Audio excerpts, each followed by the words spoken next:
Hello, Wake Up New Zealand, Sakey speaking. Well, I like going to all these different groups, these political groups, and I like to listen to what they're saying. And even those that I don't like the leftist groups, because then I can go home and see what are they really saying. So it's like holding people to account. How credible are they? And that's really important because if you are actually supporting a group, a political group that is you feel is credible, you need to check that out. So even people I love to hear talk, I go home and I go, let's hold these people credible to what they're saying. It's really important. If you want people on your side, you have to be credible in what you are saying.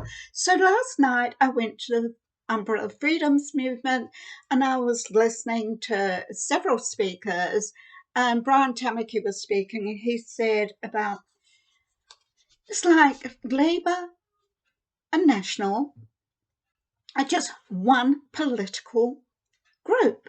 They are on one political page. They are together, working together. But I remember many years ago, I'd actually thought about this, and I went back to that, what I was thinking about, and it was about the third way. This is about the international liberal, neoliberal, socialist New Labour, where the right and left, far right and left, come together and they become centralised. And this was spoken about and introduced by Tony Blair and Bill Clinton. So it's about compromise and it's about international socialism, encouraging, promoting superiority and the inability to compromise with populations.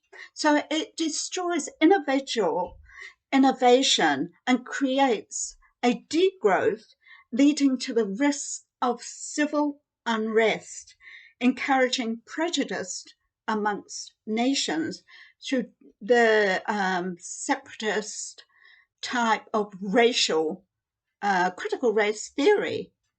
So that's apartheid within nations.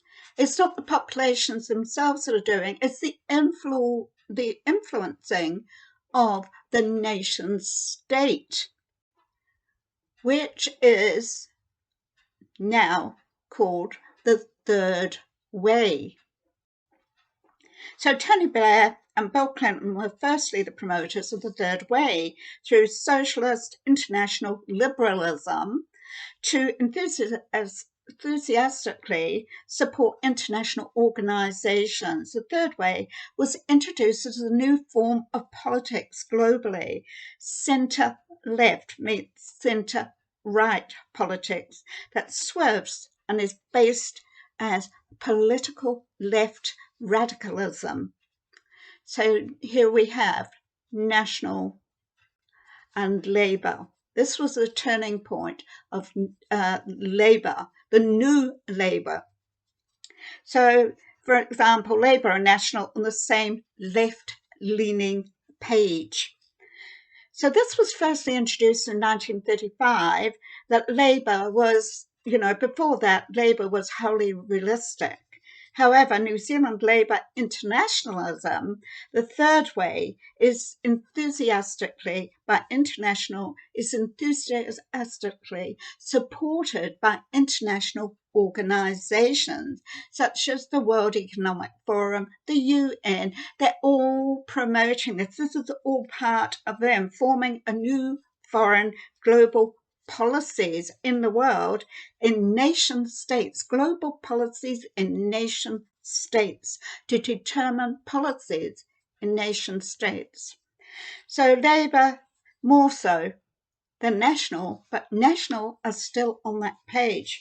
So Labour challenged its own form of realistic theories of world politics in 2003, Steve Mahari was in Parliament and he gave a speech about the third way, and he encouraged it and promoted it and was very enthusiastic about it as he spoke about Bill Clinton and Tony Blair. The third way. Helen Clark referred to the third way. So the third way is referenced in the information age of politics. One size fits all approach. This is what it is, a one size fits all approach. So you've got the International Pandemic Treaty. That also is a one size fits all approach. So no one size could ever fit all approach. It's a deception. It promotes theatre. That's all it approach. It glosses over the real issues. So one size limits choices. Innovation leaves individuals, their serious issues become unaddressed and fail to be understood. And that's the difference between risks and hazards. Humans being globally pushed as being a risk, therefore being a hazard. The global gloom and doom around climate, humans become the risk, the global hazards. So they have to control all humans through global degrowth communism, socialism on steroids worldwide. So it's risk-based regulations consider the exposure to hazard. The sun, for instance. You go out in the sun, you go for a certain amount of time, but that doesn't mean to say that you are going to be a part of this climate gloom and doom, that you are going to shrivel up and die, because everyone has their variabilities. They can go out in the sun for so long, but remember, everyone has to have the sun because that is important for your health because of that natural vitamin D. So what do they want to do now? Block out the sun. You don't get your vitamin D. And this is what's happening. So this is hugely biased to this third way, this international neoliberalism of socialist politics, risk-based regulations to consider the exposure to hazards, and you are the hazard. So this is not scientific. This is purely about predictions and biases in data around policy making. It's not scientific at all, and it limits consumer choices, restricts the accessing of those products that do not cause risks. Therefore, we're put in a dangerous path of being exposed to products that are a risk. So Pope Francis, when he gave his talk, he gave a speech announcing to the world that all citizens of the world must be moral, must be jabbed. If they're jabbed, then they are moral. The alternative to that, if they're not jabbed, they're immoral. And that's what he promotes as he joins the inclusive globalists with the Rothschilds. Yes, he has partnered that, the Holy See, Pope Francis and the Vatican, partnership of inclusive globalist corporations. So entire populations globally to be vaxxed, the third way of populations of guinea pig states.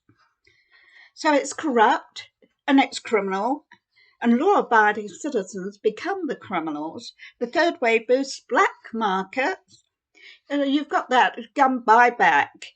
I mean, that boost the black market, but that was a one rule to fit all. That was the third way.